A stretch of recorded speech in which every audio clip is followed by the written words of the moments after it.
It was funnier this week. My goal is to be mildly entertaining. Eric's glasses have started to fog up. This is a good sign. We must be ready to go. Welcome back to episode 7 of the Jack of the Shadows podcast, where we are about 80% done with book 1 of the Wheel of Time series, The Eye of the World. I'm Eric VC alongside my brothers in arms, David and Adam. Say hello, boys. Hello. Not all at once, please. And we are going to be covering chapters 37 through 42. Today's podcast will start off, as always, with a summary of the view from Dragonmount and then travel on to everyone's favorite segment, What Shakes Your Willow, named after one of the folk songs Tom has sung. We're still doing that name? We will then head down the runway with Who Wore It Better, where we discuss the Wheel of Time costuming, and then move on to the Royals, a look into the people of the palaces. We will cover Of Wolf and Man this week, where we discuss Perrin's condition.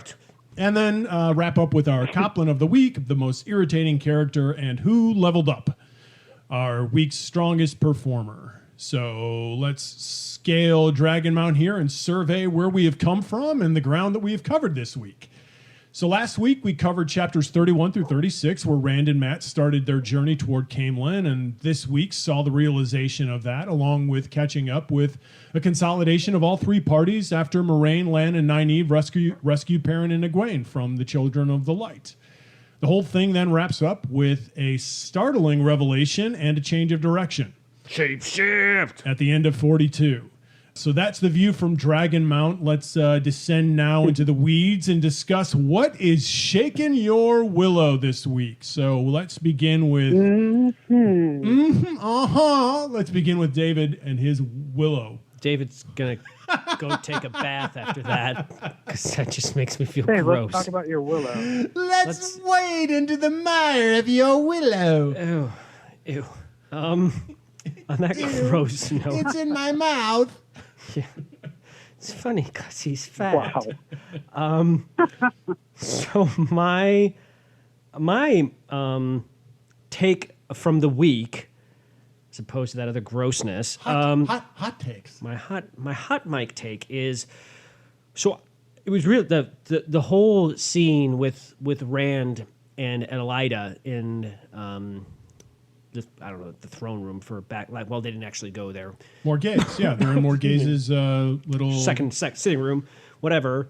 off the throne room, where Elida's basically just chomping at the bit to get Rand like under her own question. frothy. Yeah, and in the midst of all that, she starts just like dropping these bombs about Rand and what she thinks about him, and then you get that little nugget where Morgaze is like, "Are you foretelling this?" And then she drops that foretelling about, what's going to happen, and then under her breath, she just kind of lets the dun dun dun moment of oh, and by the way, this guy's going to be at the heart of all the destruction of the world. Now, I don't know about you. Neither do I, actually. I've been wondering about me for a little while now. Well, you'd really be wondering about yourself if you were Rand at that moment. Because he gets the bombshell of the fact that an Aes Sedai, who has the gift of foretelling, and I don't know how much he knows about foretelling, if he even knows what that is. I mean, but... Yeah, what do we know? We don't, but the fact that someone that, he knows what she is, and they all know what she is, and they all respect her, and they know what a foretelling is, and she kind of says, you're going to be the cause of a lot of pain for a lot of people. If that was me... Cool. Yeah. I don't think that would be my reaction. I think I might have some dirty shorts. Sweet news.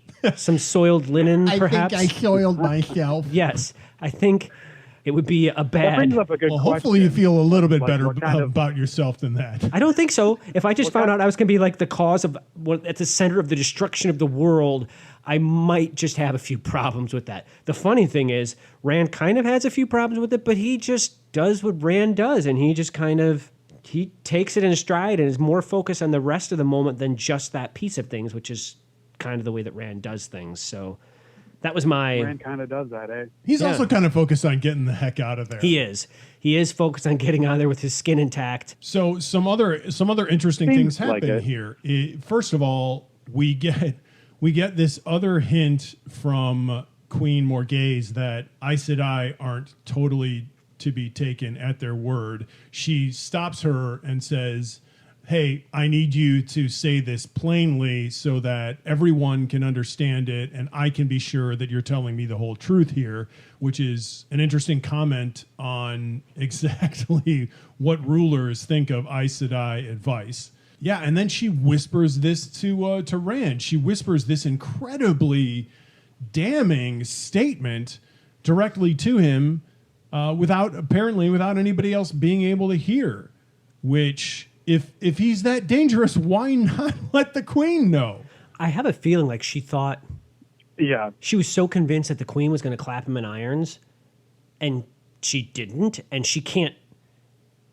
She's only the queen's advisor. She can't go against the queen because Morghese. She wants a white, and she and the White Tower want an advisor, and an advisor has always been at the seat of Caemlyn forever and ever and a day. She can't jeopardize her position there and usurp or try to usurp Morghese's authority. So she has to go with what the queen says, whether she likes it or not. Now, I had a feeling she thought the queen was going to go her way, and it didn't. It's hard to say. So, well, it's just a weird thing to say to a strange boy that shows up on your court. Well, it's not weird if you have a prophetic ability. Yeah, I mean that's sure. She's not but that doesn't choosing. matter to Rand. Oh no, right. From Rand's point of view, Rand is what? Why does this keep happening to me? This is completely out of the. I mean, the guy's already scared. He's already been dragged in front of the queen after he's had had an incident with her daughter. Yeah, it's bad on top of worse. Yeah. So that was my interesting fact of the week. I found that. All right. Pretty big. So well, yeah, that's a major. We start to obviously Rand is central to this. Right, we're getting a continuation of Rand being something more. However, another character central to this story is Matt, and my Willow moment for the week is Moiraine revealing that the evil that had slowly been possessing him was something that eventually could have taken over the world, like some sort of parasite, and that even though he is temporarily been cured is essentially it's a bandage on a wound. What she communicates. This is a whole separate evil from Shaitan, who, this is not something that he can control. It's apparently not something he created. It's its own malignancy that exists in this world that I almost said Modred. It's not Modred. What's the Mordith? Yeah. That Mordith has been dying to get beyond the walls of Shadar Logoth and has through Matt, and now it's out there and just waiting to slowly poison the entire world. So this is very similar to the Ring's possession of. Really, you get it more through Frodo than anything else. And finally, he has that confrontation with Sam over the Lembas when they're in the mountains, and attacks and eventually attacks Sam for eating all of their food while they're traveling to Mount Doom, and of course that's planted there by Gollum. Mm-hmm. This is a similar evil that slowly but it feels sleeps stronger. in. Because it's a separate evil. Well, they're both evils that are going to take over the world. It's different. It's definitely different because this is not the primary antagonist of the story. But what's interesting is it could be. Well, we're seeing unchecked. We're seeing this. It keeps reoccurring so far now. I mean, it's not going away. Thus far in the book, I mean, he's temporarily cured of it, but he's not completely. He's reaching under his coat for the dagger, freaking Rand out again, right? Yep. In the library or whatever. Yeah, he's always reaching for it. He's always playing with his dagger. Yeah, I mean, it's but that is such a great moment, and just I love the writing there, just the way he. Yeah. Just matches the vehicle. He really becomes creepy. Yeah. Yep. Yeah, he really does. Pretty naive. Yeah, just the way he he prays. The evil is so knowing, it prays to the heart of everyone's insecurities. Yes. That scene when they first come into his room prior to them discovering that it's the dagger that's poisoning him. Yeah. Right. He talks about everybody's insecurities. Yeah. It sounds like the baby Do you in the have something background. to take care of there, The baby Adam? in the background is being preyed upon by the dagger. I know, right?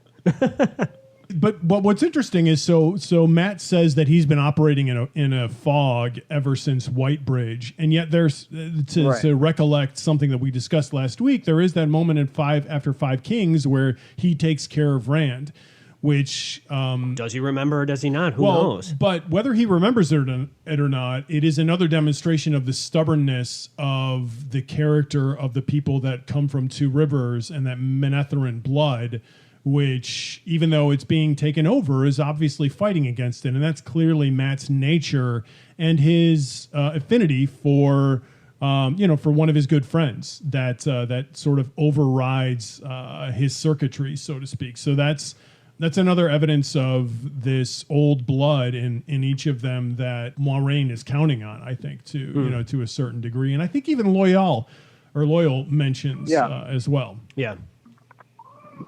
Oh, yeah. So Loyal. So that Adam. mine is Moiraine bringing that in and healing Matt. And Adam, you're also and to your point focusing about on- Moiraine, we kind of focused on the Matt side of things, but Moraine's specific conversation with Matt and about that evil going out into that world. I mean, it's fascinating that it isn't just the evil contained in the dagger. It's the things that Matt can say to people, and you see that the things that Matt, as now the vehicle for the evil, the dagger itself can do evil. We know that. But Matt is also a whole separate evil. Also, just like when they talk about Shadow Logoth, he's like the new. I don't Mortis. think he's separate. He's just an extension. He's an extension, but he has a different Well- effect. Like you can kill with the dagger, and it's going to infect somebody, and they're going to die from it. It's a different aspect. Yeah, this is his words are the effect of the dagger. It's Right. cool. And that's how and what we learned from the legends of Shadar Logoth, that is how the evil pervade was through. Well, that's what we talked about last week. Yeah. Yep. Yeah. Yeah. Was through the society. Actually And here we actually get to becoming see corrupt. it. We see it unfold Yep. before our It's very eyes. happening again. Yeah. All right, Adam. So your shaken willow, shocking moment is Shuriken. ellipses. Mine is so when everyone gets together at the end, and then they're all talking about, all these things that are happening. All of a sudden, the Ogier Loyal says that he talks about an Aiel, talking about the Dark One wanting to slay the Great Serpent, Oh, to blind. and then the question is asked, the blind blind, wheel of and then time. the question is asked, does this mean anything? And then Well, he's Moiraine going to says, use the "Perhaps eye of everything." the world to slay the serpent. Is the comment? The story. So Moiraine is like, "Oh my gosh, that's a big deal." and then so and then she says, Perrin and Egwene are like, "Oh yeah, by the way, we have that little nugget of information too that we didn't share until it was brought up exactly. in that moment." Yeah. So all this stuff is happening, and then Moiraine says, "Each time the Dark One touches you, he makes the next time easier, and ends up blinding men to them." And then she said, "Strong men, those stories are true. None of the Forsaken had a tenth of the strength of their master." And then she just names off these Forsaken: Agenor, Lanfear, Balthamon, the Mordred, Ishmael, who happens to be the betrayer of Hope himself. What the heck does that mean? It's Ishamael. Yeah. Ishmael, yeah. Yeah. I said Ishmael. It doesn't Yeah, sound good, it's- whatever it is. Yeah. Right. I mean, if Yeah, your name's the so- betrayer of hope, that's it's a pretty damning name. So what are you drawing? What are you drawing from all this, Adam? What I'm drawing from that is that there seem to be some real strong bad characters. That this gentleman who's like just presenting himself in dreams to all these dudes has like Gentlemen, taken down, that's an even though they interesting were super approach. strong. And ladies, gentlemen and ladies. Well, there's no lady presenting themselves in their dreams. No, I'm saying that they're naming the okay. Forsaken. It seems like she's saying that these were people that were super strong men and women, and then they just got taken over. They got weaseled in to doing whatever. We've heard mention of the Forsaken, and we've heard mention of them a few times, but now we're getting names. As opposed to just Balsamon, now we've got, all these other characters that are coming at us. And you're right. That conversation where, of course, Nynaeve, as usual, is like, when they're talking about the ways, she's like, that's where you want us to go? Oh, wait. And Nynaeve, Nynaeve is like Statler and Waldorf seriously up in the peanut gallery. She's the frog says we have to go to the ways now. Right. Yeah. That's my second thing, though. Yeah. No. Yeah. Your second. You don't get a second thing. No. There's no. It's 1A. No, not that. We're not talking about the ways yet.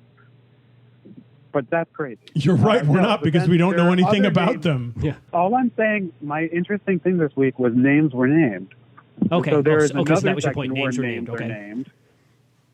And it's talking about the fact that Matt says, like, the Amaryllis fleet would try to use us like they used Urian Stonebro and Roland Dark's Bane, and then Urian Strongbow, and then Ram thinks to himself, oh, wait, and Logain. So there are other names that are named that it's like, I have no idea who these people are. Yeah. I love, once again, I love how Moraine just kind of, it's that moment in Bugs Bunny where he takes out the glove and slaps him across the face. Moraine does that when she talks about, well, he's not named the father of lies for nothing, you dorks. I mean, it's kind of one of those moments of, let's consider for a moment who you're listening to. Because and even Tom, Tom had told them before, chapters back about, people have been used by the Aes Sedai. And I think, if I'm not mistaken, he had mentioned some of those names, because they mentioned those names to him, and he said powerful names, those, or something like that. But once again, they're feeding Tom that information that they got from the evil dude in their dreams, who they're really seeming to listen to, and that's why she kind of slaps him out, being like, well, consider the source. But in doing so, she also acknowledges that the surest way to manipulate anybody is to contain an element of truth within your life. Yeah. Which is, once again, the Aes Sedai thing. Well, it's right. It's what leads people to be suspicious of Aes Sedai's, right? Yeah. Is that they seem to use the truth, but then they use a lot of terminology and a lot of language to obfuscate it. Okay. We could also name this podcast Long Words. Right. Long words. Long words. Before we move on, let's develop that end section a little bit farther, because this is going to hurdle us toward the end of the book. This is the beginning of the third act of the book, for sure. Because now we also end up with another great cliffhanger. we ended in a good spot. Yeah. This rule of three thing really seems to be working out. The Eye of the World is identified as a real object now that it obviously has some kind of power. Immense power. Shaitan seems to want it in order to want to do something time. with it. Yeah. And the other thing who doesn't too, want that power, right? The other thing I want too, to stop time at times. But he's talking about stop, not pause. Yeah, well, that's why I'm not the devil. The other thing too is that it seems if we go with what we know about this world so far, which is that ages are cyclical, time is cyclical, that it seems like he wants to prevent the reemergence of the dragon. We had in the very first in the prologue, we had Luz Theron talking with the other Lord of the Morning. They call him the Betrayer. The Betrayer of Hope? No, they just call him the Betrayer. Yeah. Okay. Which now so that's a Shamiel. Okay. So he mentions the fact that all of this keeps playing out over and over again. And if Shaitan is trying to stop time, what other reason would he have to do that than to prevent the thing that comes in and prevents him from taking over the world? So It seems like this battle's been going object on. is going to allow him to do that. The stakes then, obviously, for all of this are really, really high, and they are now circumventing Tar Valon, and off they go to find this Eye of the World, which apparently is guarded by the Green Man. Well, off we hope they go. They got to get out of Camelin. They got to The get Green out Man, of Dodge. which has been mentioned once before, I think by Tom Maryland as as another one of those mythical Story. characters Tom Maryland? that people don't believe, that people in the Two Rivers didn't believe in. Yeah, whatever that thing is. Right. I mean, all I can think of is they seem. I to picture the Jolly Green Giant. He seems to be some sort of Entish character. Like he Right. seems to be. I'm imagining There's a gross correlating things. character in the Terry Brooks series, too. Yeah, he's some ancient character that Guards the forest. that guards Something. Well, we don't know. I mean, apparently is somehow associated with this Eye of the The World. Eye of the World somehow, yeah. So there's a major right hand turn that occurs here. I mean, we were headed toward Tar Valon, and now we're off to this location. And let's think about that for a second. What does this mean for Matt? I mean, Matt needs to get to Tar Valon. Yeah, that's true. Sorry, Matt. We know you're not well, but you're going to have to wait. We're going to push. See, they need the Eye of the World to push pause on Matt's health right there. Yeah. Otherwise, he could be in some deep doo-doo. Yeah. Yeah. Yeah. All right. But also, it was just like the beginning of what I said. Moraine was like, "Oh, this could be important. Right. It might mean everything," and then everything is just like, free. Yeah. I mean, it's turning. yeah, there's Well, a it's- lot, it's there's a- a lot to They're making unpack from some all choices. that. I love the way apparently- this has been bubbling up because we've had these. I love the way this has been bubbling up because we've had these stories from a couple of different sources, and Moiraine consolidates it all. Very, trifecta very, of very news. quickly and interprets it Totally. for us as the reader. But it's been there. It's been there for us. Hold on though. It seems very fortunate that they have this guy around because they're talking about this ways thing that they can go to, and I don't think apparently it's fortunate at all. travel very fast. I think it's the Taviran. I think it's the pull of Oh, sure. having what they need when they need it. And Moraine talks about that too. Yeah. Oh, so does he actually. So that makes total sense. But you're right. It's not very fortunate. But you're right. What If you look at it from that perspective, yeah. I mean, all the stars just happen to be in alignment for that. I mean, they get all this catastrophic news, but by the way, they also happen to have the guy that may be able to potentially solve a problem for them, who's like Right. encyclopedia of knowledge. Yeah, but then he says if we enter the waves, we will all die or be swallowed Right, yeah. by Yeah, the if we go shadow. in there, we're all going to die. Oh, well, that's not the best of news. What does that mean? Yeah, well that's what we're going to find out next chapter, I hope. The shadow. This seems very, very similar to the choice that Gandalf has to make with Gimli, where Gandalf wants to take them to Or the High Pass. Moria, right? Exactly, and they have to choose, The and High they try Fells to of it. take the High Pass, and of course, the Saruman. snowstorm comes and prevents them. Right, so now they have to go through the ways or through Moria, very, very similar to what Loyal is saying here. Then it's Boromir. who doesn't want to go through. And they call it a mine. Right. Yeah. It was Gandalf who knew. movie thing. Jubilant. Either But way, anyway, it's a convenient Gandalf doesn't way to either. go, but it's fraught with peril. Let me just say, I'm It's just the so end of it. happy in these books so far that we don't have two main protagonists with names that sound just like each other, like Sauron and Saruman. You mean like Elaine and Egwene? Oh, yeah. Yeah, but she just got introduced. Moiraine. They rhyme. It's not the same word with an S and an S and an S and Elaine a. and a Gwen. All right, so let's move into a little lighter note here and talk about who wore it better.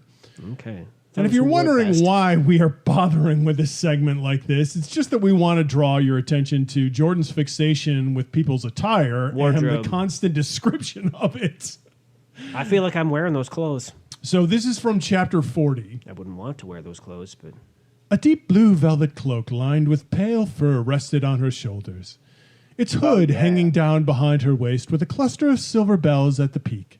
They jingled when they moved, A silver filigree circlet held her long red gold curls, and delicate silver rings hung on her ears, while a necklace of heavy silver links and dark green stones he thought were emeralds lay around her throat.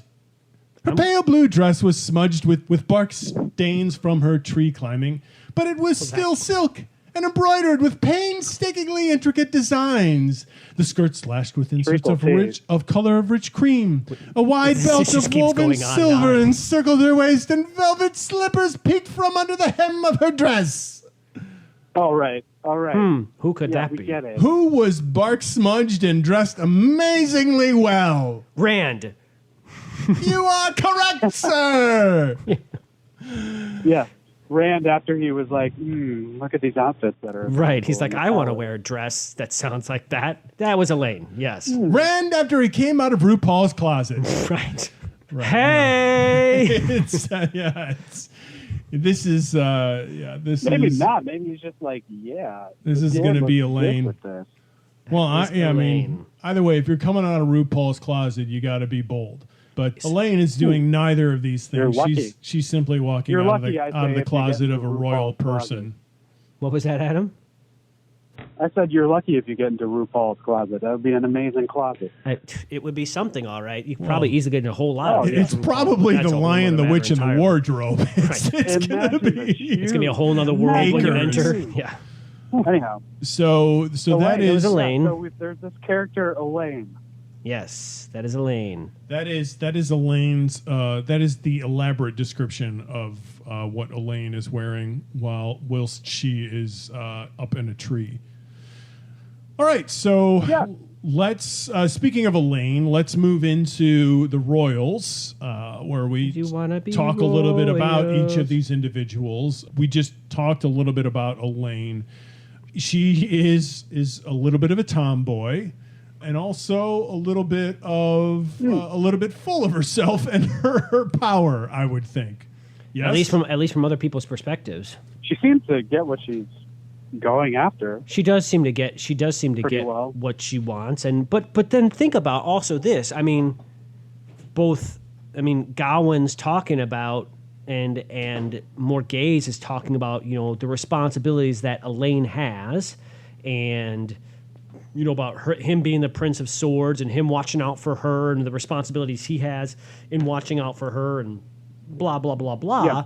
So it'd be difficult for that to not go to your head in some ways. I mean, when you're raised to be you're the next queen, for crying out loud. And not only are you the next Perhaps queen, the but you got queen of all time. Yeah, and you've got like all these people that are like, your brother's supposed to be there for you, and I don't know what Galadriel's supposed to do, but she does have sounds like a little bit of a inflated sense of self-worth. But can you blame her? I don't know. I don't know if it's inflated. No, I don't think that she is full of herself. She's obviously very composed, and I think that this is a personality characteristic rather than a result, I think, of her position. She just she's a leader. She's clearly a leader, and maybe that is a result of her position. I mean, she's been raised to be that, and she expects people to listen when she commands. It's nature versus nurture in this one. But her mother also tells Morghese tells Gawain, look, you're also supposed to be here to check to your sister's ridiculous whims as well, because she's supposed to act with certainty. But there needs to be somebody like another character that we're going to discuss in a second here, Gareth Bryn. Is to Morghese. There needs to be somebody that is a check to the person in power. Yeah, absolutely. But she's incredibly composed. And the other thing that I love about her and her mother, and we'll get into this with Morghese in a second here, is that they seem to be, and she is being raised to be a benevolent ruler. Yeah. They are not abusing their positions of authority. They're almost like Plato's philosopher king, where they're in a position of authority, but they also recognize that they are there to do the most good to the most amount of people. Unlike Elida, who seems to be just Yeah. driven by her own. And we'll talk about her a little bit farther in a second. This one is dangerous. Right. But Egwene looks at Rand as a little bit of a stray puppy that she has decided to take into her protection, and does everything to make sure that he is treated properly and not imprisoned, which could be the end result of this entire encounter. And that doesn't happen, primarily through her influence. Yeah. So that's another thing we learn about her is that she's going to Tarvalin as well. Yeah. She's being sent to Tarvalin. Well, not only is she being sent And there, so is Gawain. but apparently also, like the other two women that we're familiar with, she's amazingly powerful, Coinky Dink. Yeah. Well, yeah, like I said, it was mentioned she could be maybe the best queen of all time. Like, everyone else seems like they could be the best, Not only that, she's being told that also. Yes, right. And Morgaze tells Elida, you think that's it? stifle it. It's like, oh, yeah, come join us. You could be the most powerful lass in 1,000 years. Yeah. Well, no, she says you could be the most powerful queen of Camelin. Sure. Maybe the one right before that was bad.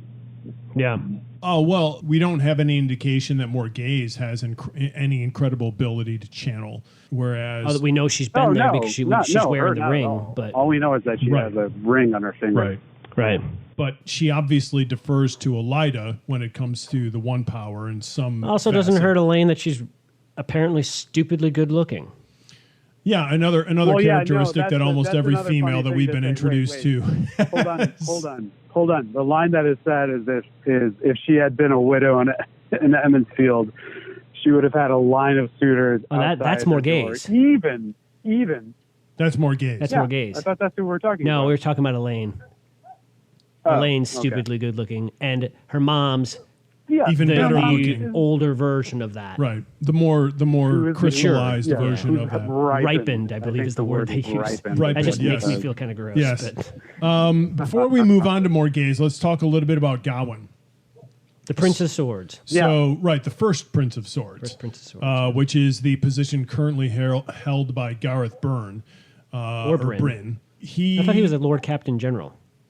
No, he's also the elected first Prince of Swords. Okay. Oh, right, because as we found out before, Morgaze doesn't have any siblings. Correct. Right. That is correct, sir. So great point. The thing that I find the thing that I find interesting about Gawain is he Elaine is talking to Rand, and Gawain comes up and starts talking to Rand and finds out where Rand lives, and then starts babbling about the exports and imports of the two rivers. And that he has to know all this. Jordan indicates that he's clearly uncomfortable in prattling on here. And I think the reason why is because we know at that point that Rand has identified that he's from the two rivers, but I think Gawain has identified him as an Aiel. Or thinks he is, yeah. Right. I mean, he certainly thinks he is, yeah. He thinks he is, and what we know from the Aiel, they're fairly intimidating characters and can take on an entire army, with a very small group of people. And if Gawain thinks that one of them has just fallen into his courts, that's a really dangerous element. So my question also is, how would Gawain have ever seen them? Because the last time the Aiel were in Camelin that area was 30 years ago when the Aiel came storming. Probably. He's not going to be alive. I don't know if he's seen one. I think he just has. It's like everybody else. They have their preconceived ideas of hearing what they're like. He studied about hearing about what they look like. Right. I don't know if he's ever actually seen one. So now all of a sudden the storybooks have come to life. I don't think so. There's an Aiel in it's like the king in King Arthur, the knight in King Arthur's court or whatever. Yeah. The kid in King Arthur's court. Now you got kid in King Arthur's court. Yeah. Now you got the Aiel in Camelin court. Right. Mark Twain up in that. Yeah. It's like he's like a giant battle bot in medieval times, which just keeps continuing because then Elida goes on with it and Morgaze goes on with it. Everyone's got poor Rand. Yeah.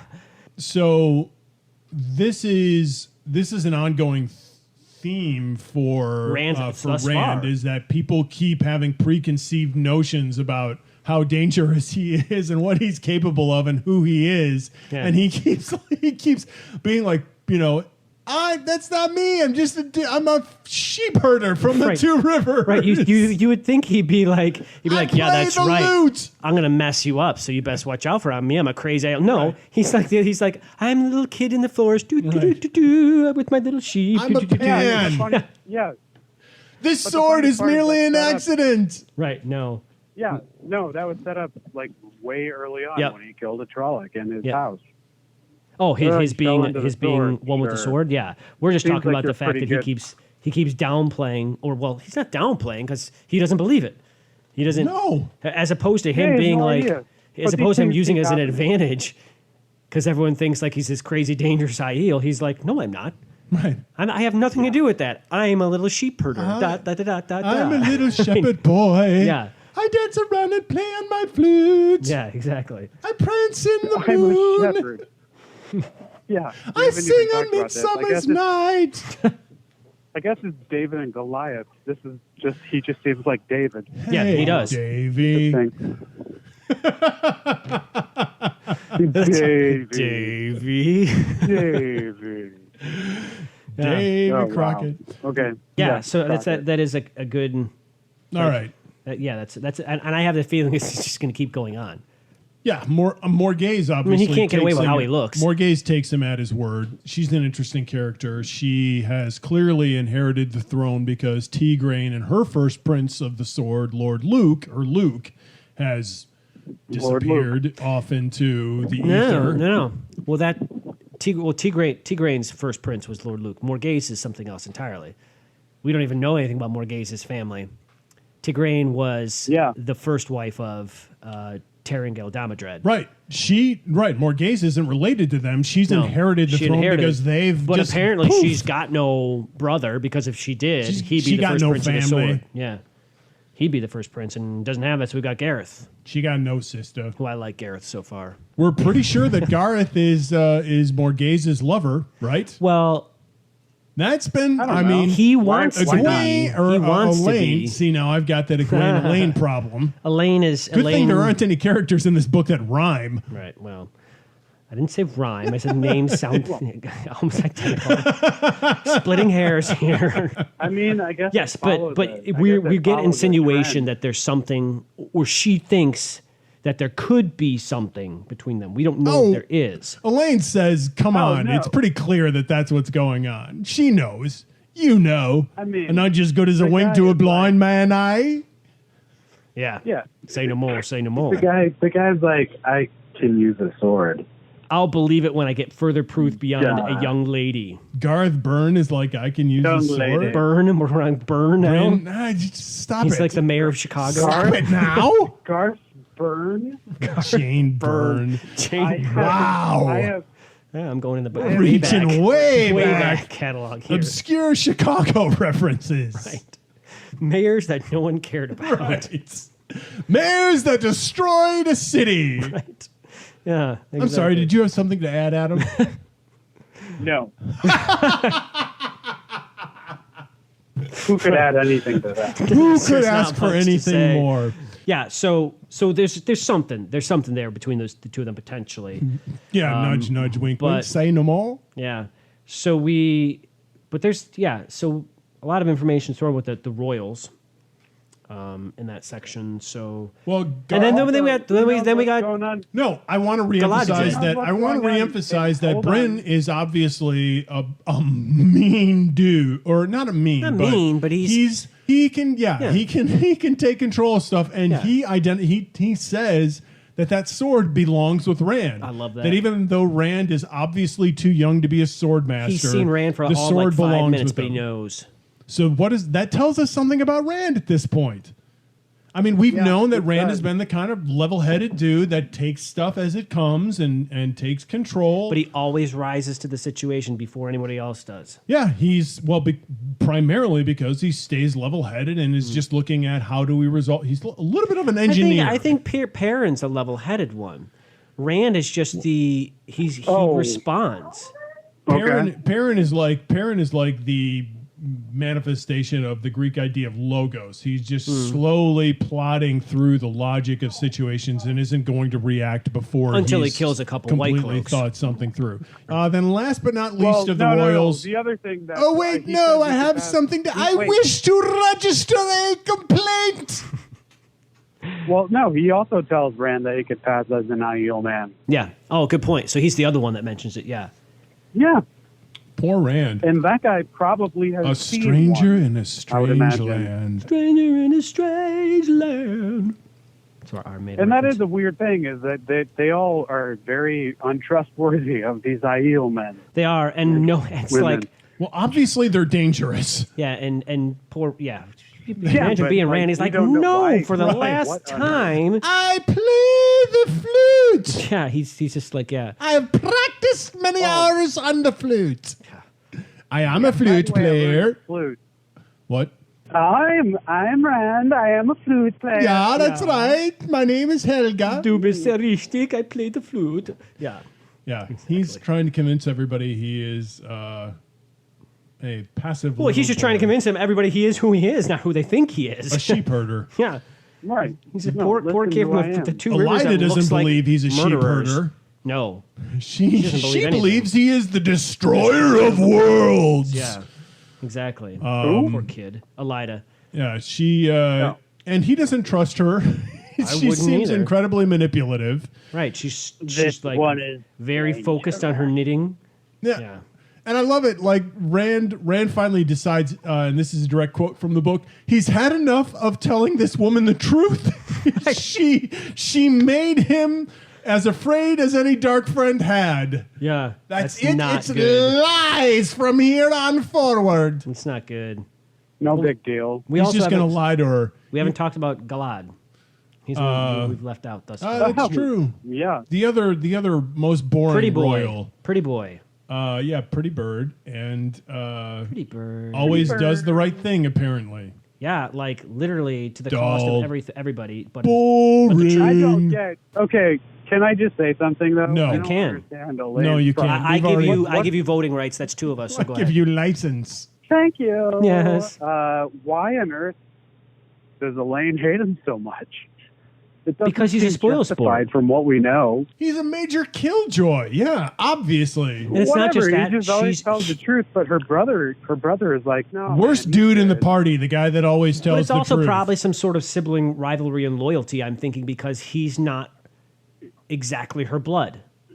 He's her Yeah, but step blood. yeah, but he's also major. He's a major joy kill. Granted, he Hey, does I'm just whatever is asking. right for the I cost have of no right, no idea. matter who it. And it's probably bit Elaine in the butt many times throughout their childhood. I'm sure. Especially when she's constantly sure that she's right. Right, and he does Well, what is who knows? right. I think she would get her way. Right. Well, I think there's a difference between thinking one's right and someone doing what is right. She's also a half brother. So Or there's sister. there's You said she's. Well, yeah. yeah. We Well, we learned don't. that, which is We're not really everything. sure about him. We're back in RuPaul's closet again. Yeah.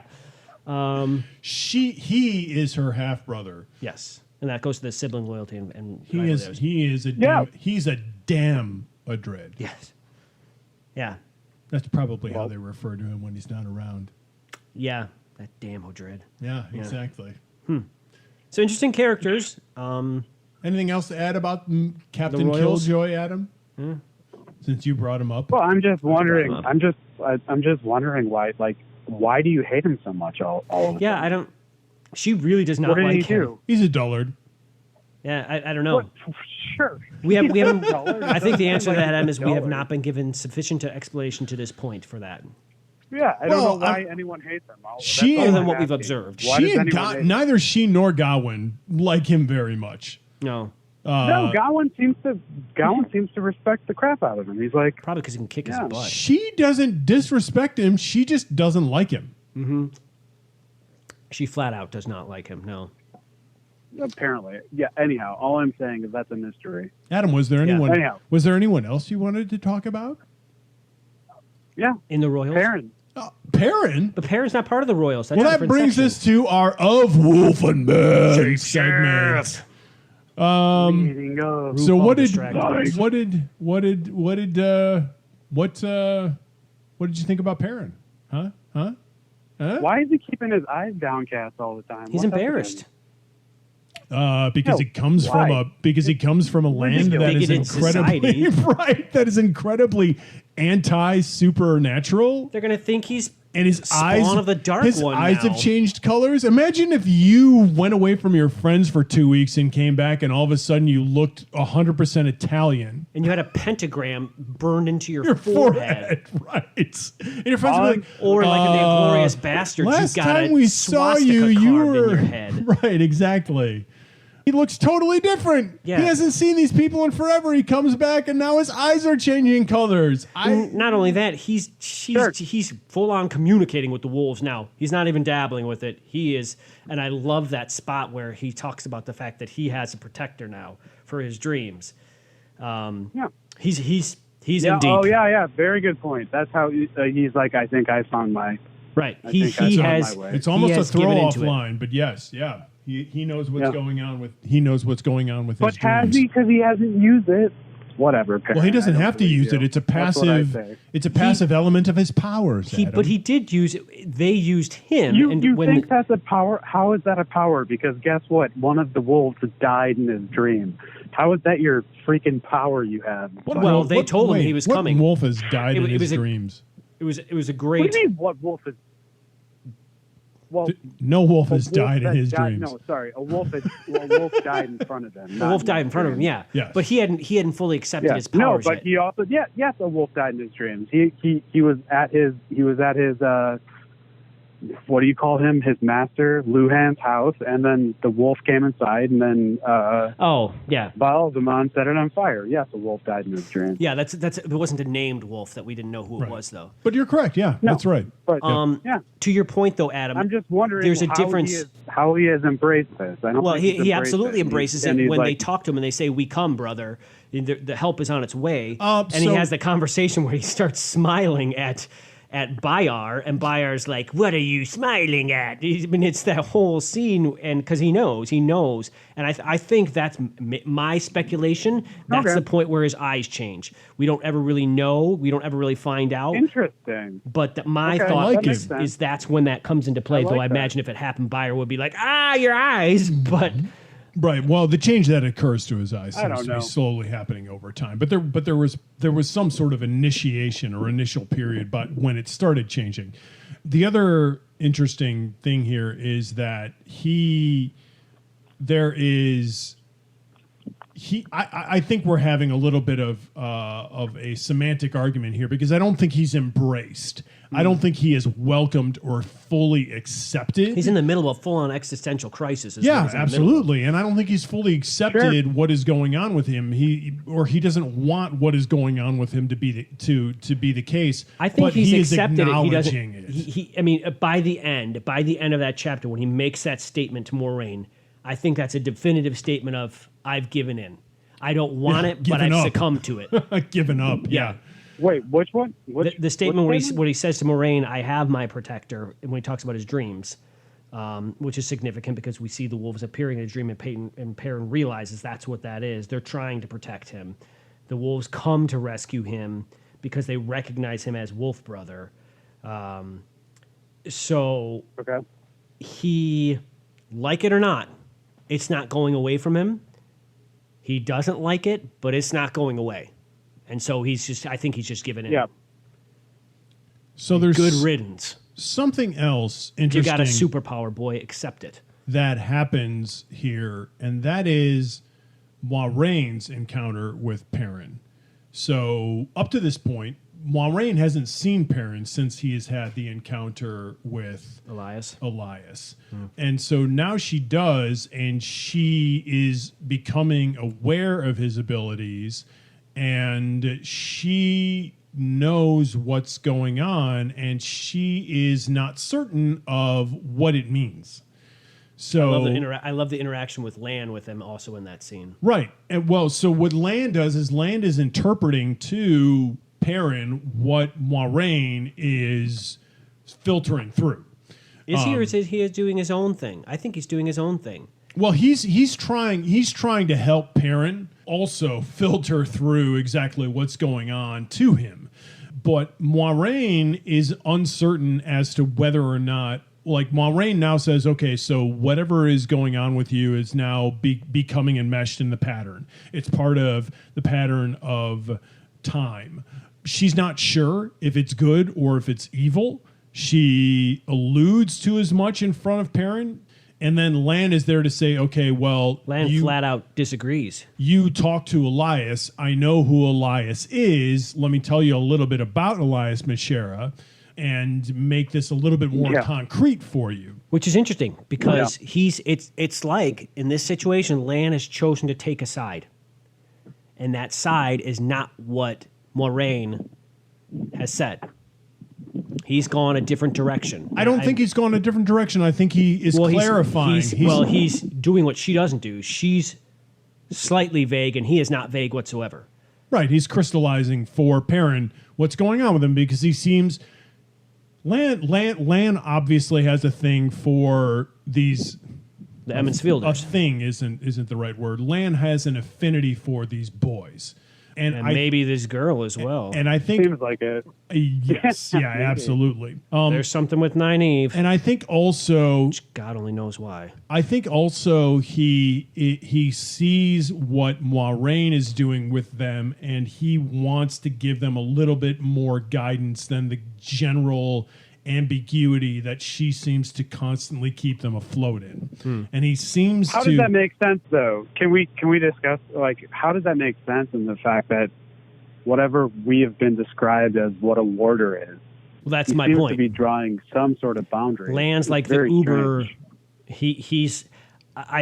Maybe he's like diverting. Elias. He's diverting from his position, I Right. think. Maybe he's like Elias in the fact that he's not he's definitely not your stereotypical warder, apparently. Right. He's stepping beyond his bounds. Doesn't seem like it. Well, he's titled. He has all we these know titles that we're he's aware of. way more than just a warder. He's the diademed, Lord of the Seven Towers. Towers. He's a battle lord. That take place. Yeah. Yeah, so he's another fascinating character who's apparently has his own agenda, and that agenda at the moment that we see is looking after the kids. Apparently, yeah. Yeah. So apparently, Moiraine makes it clear that there is some sort of a changing to the Shapeshift web of time, or the web of the lace. Loyal, mentions the fact that they are all three apparently Ta'veren. So that's some major power going on. And Moiraine mentions the fact that this was not what she went to the Two Rivers expecting to find. She was looking for a single entity apparently, and she. And that's not to say that she isn't still doing that, but she was looking for a single and she found three. Well, so what can we? 3 coins in a fountain. Thanks. Nat King Cole, Frank Sinatra, all the above. She went looking Steve for Martin singing it. Actually, Steve Martin. Yeah. She went. What we can conclude is that she went looking for something specific. She must have been looking for some sort of Ta'veren, and she found 3 of them. At this point, she can't be sure of which of those 3 is whatever it was that she was looking for, just in the same way that... Except for the fact that we know she was looking for someone outside the Two Rivers that was born, and so far there's only one of those that we know. Right, of. we know who she must And by the way, looking for. Elida's little bombshell that she drops. Right, yep, that's true. I'm also not I'm not necessarily sure that, Egwene and Nynaeve aren't either. There's something. They're definitely part of the web of the pattern. Seems like they have. What we can say is that power. Egwene and Nynaeve have not run into Elida and had her whisper sweet nothings in their ear that they were a central part in the turning of the destruction of the world. They're obviously very powerful. Yeah, so they're there for a reason too. Apparently, if you're a female primary character in this story, they both were told they could be like we mentioned before. They both were told they could be the most powerful of their kind, basically. Right. Yeah. Yeah, there's a large convergence of power going on here. It's a big. Which is good because they've got the betrayer of hope coming at them. So that's not good. Yeah. Yeah, So- the betrayer vibe. Hey, wait. Coincidentally, just going back to so we mentioned about parents' powers, and we're learning Yeah. about Rand, and we're looking at Nynaeve and Egwene and Elaine. Matt apparently has Matt- the power to be incredibly irritating. Matt has the power to be what? We don't even know yet. He's the one mystery. No, he's Well, he's been taken over by the he's dagger. incredibly impulsive and Right, but that's not a power. The It's parents not? can talk to wolves. Matt's going to be Right. the destruction of the world. They're all Yeah. three Taviran, but Right. what's Matt? We don't have anything from him, which is interesting. yeah. The very only good reason point. we know Yeah, that no. he's Taveran is because Loyal has said he is. Right. So Loyal seems to know what he's talking about. I guess we'll take him at his We're going word. to take him at his word, but And we're going to need more Perrin- than that from poor Matt. Well, no. I mean, Matt has made We a do choice know- which we has do know determined the the fact- future of the world by getting that dagger. Yeah. So he's No. the king What of bad we do know choices. about Matt is that Yeah. no, Matt was shouting out. Right. He has the spirit of Matt the was old blood in shouting out. him. He's got Manetherin running Yeah, in his yeah. veins for sure. He had Manetherin. He was shouting He it can out. while speak they in were riding on tongues. horses, Right. and they were- That's not done a Yeah, lot for him. He's a basically, Seventh-day 100%. Adventist. Yeah, that's not done a lot for him. No, he that's he not needs true. to tell the He's not dagger to back separating off then himself. in the old tongue. Matt is not separating himself from the lady. Speaking of jerks, Ah. let's talk a little bit about C who our word. Coplin of the week was. Okay. Oh boy. Who was no. the person you found most irritating, Adam? My Coplin is this beggar. The He is just, mysterious like, beggar. around in the crowd. The moving bag of rags that Do we points have its any finger question? at Yeah, Rand. do we have He's, any doubt moving as to who around, that might be? Rand is wandering around. He's like, wow, there's a ruckus in that crowd over there. Right, which And then he just sees it happening. and Basil there's just, Gill like, more warned ruckus. Rand about ahead of time. Yeah. Yeah. Basil Sure, Gill yeah. said that there was an a talk insane about this beggar. rustling in the crowd. Yeah. Anyhow, so Rand sees this thing happening, and then all of a sudden this guy pops up, and he's like, "Hey!" It was you. And he's just like, and he throws just throws a creepy clawed hand at him, and is like, "Ah." Yeah. It's my the Coplin of the it's week. the What's the up with freak that out guy? the freak out Bilbo face Oh, right. Yeah. Exactly. in the Lord of the Rings. Right. Exactly. Yeah. As he's talking to Yeah. talking to talking to Frodo, Frodo. and He's in Rivendell. he's in that character here throws Rand's entire day off, by the way, because Rand has a place in the parade. Like he has an ideal Right, place. He exactly. sets off a monumental chain of events. Yes, absolutely. Because if it weren't for that, then Rand is just cheering along and has a great spot to be Is able it to see Taviran at Logain work? in cages. Is it the beggar? Who's to Right. know? I don't like him. He all doesn't right. seem trustworthy. I found least reputable Elida. Oh, yeah. She That makes sense. she's an Aes Sedai, so she is like Moraine, and But yet not. the flip side of the coin somehow. She has the ear of a queen, and yet she seems to be really manipulative and incredibly spiteful. And Yep. Rand gets an awful vibe from her. And I don't think we get a sense from Queen doesn't seem to Egwene, like her much. Or we don't get a sense from Elaine or Gawain that they like her all that much either. Morghese doesn't even seem to. No. Morghese kind of puts her in her spot. Morghese doesn't trust her choice of words. She wants her. She To stop knows using that she can be subterfuge. vague, Yeah. but she still holds her in counsel. So obviously she knows she's valuable, Yeah. and she also knows, by the way, that she has this prophetic ability. But she is. I think we can use Rand as some sort of divining rod at this point to be able to tell what's good and what's evil, and he does not trust this Aes Sedai. And while he It doesn't didn't- seem that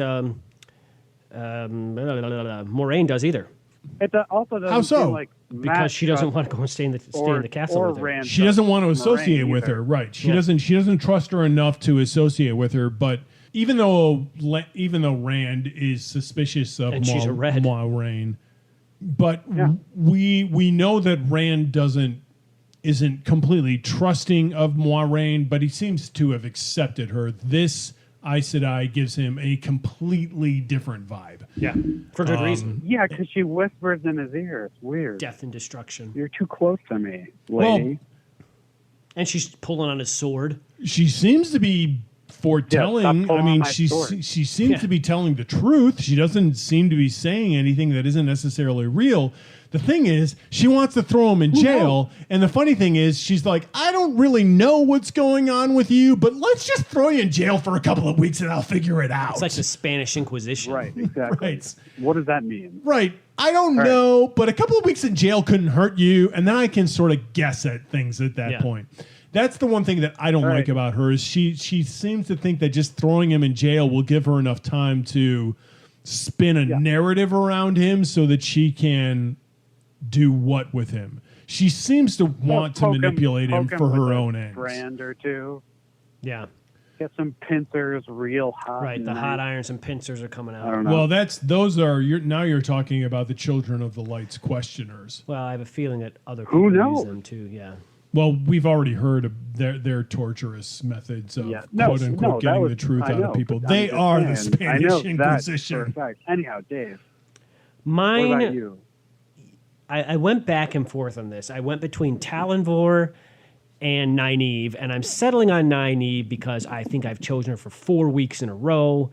She just, to this point, well, okay, now, I was going to say to this point she's had no redemptive value, but that's not true in this one. We see in this one she finds Bella the horse. She goes along begrudgingly with Lan's plans to free the horses, cut the picket lines. Yeah, she does some amazing stuff in that encampment. She's a sneak, stealthy woman. She creeps along. She frees the horses. She calms them down. They don't freak out. She brings the horses back. Of course, she doesn't do what she's told, which works out well in this case, but it could also not. Right, but that's through bravery. Bravery, foolhardiness, all depends on the outcome of the action.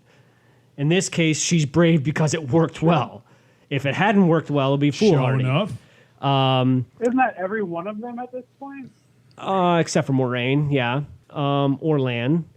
But then she goes right back to her snide little comments, getting on Moiraine about every action she makes. Just blah, blah, blah, blah. Same old Nynaeve, same old Nynaeve.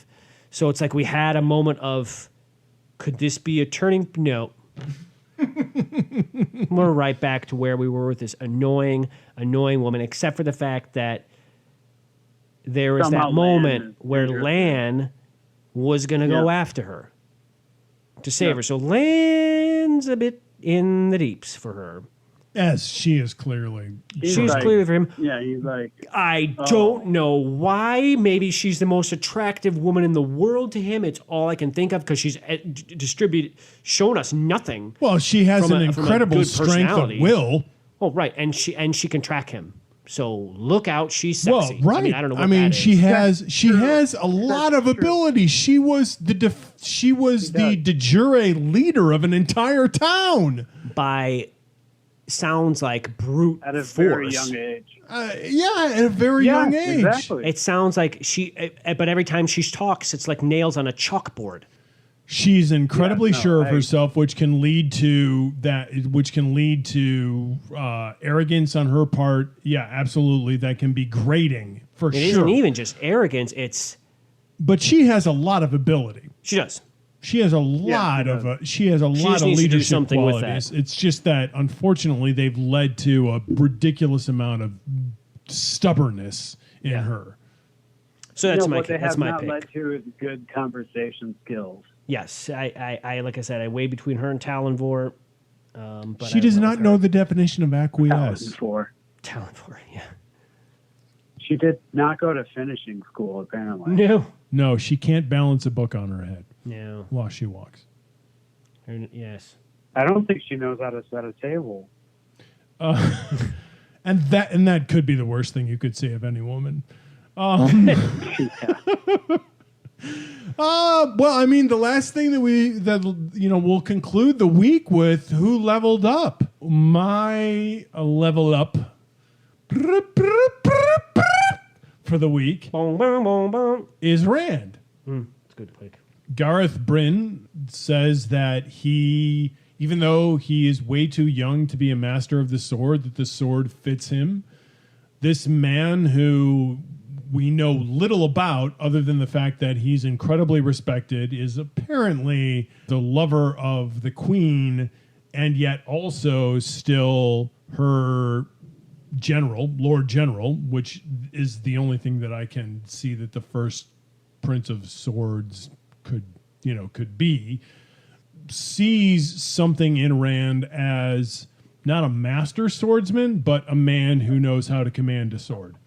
And that, for me, is the greatest praise that Rand could receive, given the fact that he has no aspiration to be a warrior at all at this point, but he obviously would like to, carry his father's heirloom with pride. He has it in him, apparently. Yeah. Yeah. Apparently. From this guy. Without at even least. doing anything. Yeah. Well, I mean, right. He's been in a couple of Swagger. battles at this point. He has killed a Trolloc by accident in his And probably in some his other ones when they were homestead. going on the... And then they had the battle just in front of Shadar Logoth, where he Made it killed a through couple of Shadar Trollocs, Logoth. right? And got there. Well, they got there, and then they got punched out a of dark it friend in the through face. subterfuge. But Yep. yeah, I mean that's a big deal for this guy who's been training with Lan to sort of learn how to manipulate his sword, and also was training with Tom to learn how to manipulate a flute at the same time. Right. Yeah. So that's my guy. Okay. All right. Dave, what's yours? I'm breaking from my weekly 4-week tradition of picking Rand. I'm going with Perrin, the unpopular Perrin, because whether he wanted to or not, he now has the golden eyes, and he now fully has a superpower. Eyes of flame. He doesn't want it, but that doesn't matter. It has him, and he can Interesting. full communication with the wolves now. It matters when it mattered. He got the communication with them to find out they were coming to rescue them, and he was able to react differently to what he was going to say to Bornhall, because who knows what he might have done at that moment had he not heard from the wolves and accepted it. And that information proved important, really important. So now he, out of anybody, we've got suspicions of Rand and suspicions of Egwene about being, and Nynaeve about being, he's the only one that is confirmed. We had Elidas foretelling, yes, but he is the only one with proof that he is something else from where he started out. That's true. Yeah, he's the only one with a superpower. He's transformed. Yeah. He is The most boring supernatural. character thus far Right. is now the most leveled up. Yeah. Yeah. Because he's fighting it. Yeah, Rand mine Rand is, can master a sword. Perrin can talk to wolves. Right. Yeah. But Rand well done. hasn't mastered a sword yet. Yeah. Yeah. Right. Yeah. Correct. Oh, yeah. yeah. Rand has the capacity. I feel to like sword that was fits him. Thrown. Yeah. I feel like that was thrown upon him. Anyhow, so mine's Logain because who the heck is this guy? Interesting. And then An when Rand sees him, An imposing character in a cage, apparently. Guarded by many sisters. Right. Like he's a guy that's terrifying, even though he has a bunch of Aes Sedai around him and he's in a cage. Yeah. she's just making like faces. Anyhow, so he's sticking out his tongue at people? Like No, he's in a cage and he's passing by and he's just like real confident, just like smiling. Apparently, my question about him anyhow. So it says like Logain was a king in every inch of him when he looked at him, when Rand looked at him, but so he's supposedly a false dragon, right? yeah. I mean, otherwise, if he weren't a false dragon, how could he have been captured? They are false dragons. That's my question. How would we? I don't think we have enough information to know. Yeah, We haven't delved into the psyche of a false dragon at this point. Logain. I feel like he leveled up because like he was given like this parade was so wonderful besides the fact of that real creepy bloke that was just scurrying around in the crowd. Well, he has the comportment of a king. That is apparent, or at least of a leader. The people that saw he's got him, some confidence. yes, he has a magisterial quality to him for sure. Yeah. Whether or not that is, and we also know that he can channel. Like he is not a proclaimed dragon that can't channel the one power. He can channel the one power. He can do things. It took Aes Sedai and an army to capture him. They're taking him to Gentleman. Rand kept his name back So, they're taking him to cut off his powerness. Sever him from the source. However that occurs. Sever him from the source. Well, they've obviously done that already, because otherwise he could just burn through. They haven't done it. They've shielded him. They're sheltering him from it, right? In some format. I mean, obviously, they won't still him until there are Aes Sedai apparently there are all four corners of his cage. Yeah. He's surrounded. He obviously can't access the power that would allow him to just an blow interesting up his choice, cage. Adam. Right. An interesting choice. Yeah, I like it. It's a little bit of a slider, a little bit of a curveball. So that is episode 7, where we went from chapters 37 through 42. Next week we'll be doing chapters 43 through 49, with the impending death of the Ways upon us. Right. With everybody dying in the ways, apparently. Yeah. Bring your daughter to the slaughter. Had his way. Here come the waves. We've only got a couple of other segments left, or chapters left of this, or broadcast left of this particular book.